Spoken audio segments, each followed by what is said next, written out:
Il y a un élément, à mon avis, qui est fondamental, qui dépasse largement l'aïkido, qui est le fait d'accepter qu'une institution comme la 2F3A, qui dépend du ministère des Sports, puisque c'est une fédération qui est agréée, puisse fonctionner de manière pas démocratique, avec des, des- des- des modes de fonctionnement qui sont pas dignes des enjeux et d'une telle institution.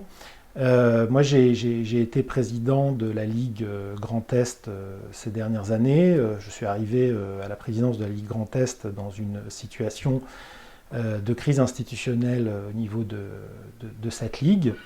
Et j'ai découvert en milieu d'Olympiade le mode de fonctionnement fédéral, en arrivant en particulier dans une assemblée générale.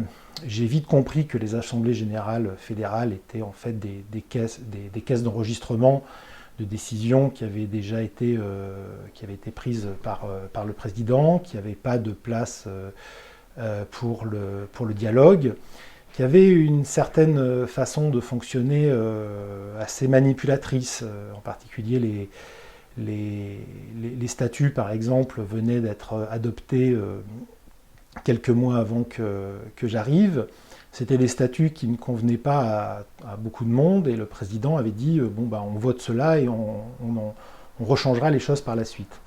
Et dans l'Assemblée générale où je suis arrivé, où il fallait voter les statuts, on a entendu des arguments pour dire ah bah, si vous voulez pas passer au vote et si vous voulez continuer à discuter, de toute façon, moi je m'en fiche, les statuts ont déjà été votés il y a quelques mois. Donc voilà, c'est des façons de fonctionner qui ne me semblent pas être acceptables de la part d'un président fédéral.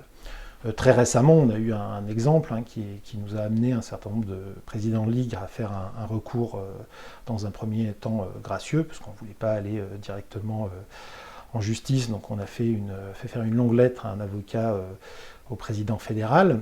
Un projet qui est censé être temporaire, soit, mais le président fédéral, au nom du fait que ce projet serait transitoire, se permet de passer outre un certain nombre de règlements fédéraux. Ça va à l'encontre des statuts de la fédération, du règlement intérieur, enfin d'un certain nombre de règlements intérieurs de la fédération.